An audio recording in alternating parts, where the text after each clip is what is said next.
Para naman kay Aling Alicia, masaya at makabuluhan ang naging buhay ng kanyang asawa. Sa tingin niyo ho ba, nagawa niya ho yung mga dapat at gusto niyang gawin Yes. bago ho siya namatay? Yes. Kanya siguro, sabi ko, fulfilled na siya. He's done his job.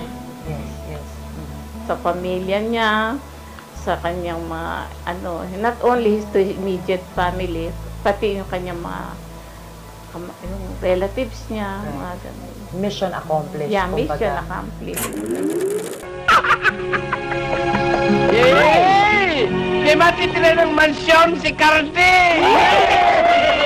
Maraming napatawa at napasaya si Bert Tawa Marcelo noong siya'y nabubuhay pa.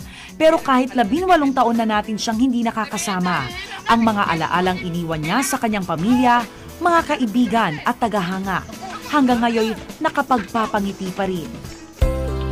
Mami, sa tingin niyo, ano po ang aral ng tunay na buhay ni Bert Tawa Marcelo? Para sa mga kabataan lalo na, hindi hadlang ang kahirapan sa pagkakaroon ng yung magandang buhay.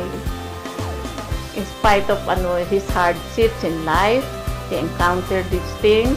At least niya, like himself, hindi ba naging somebody siya, from nobody to somebody.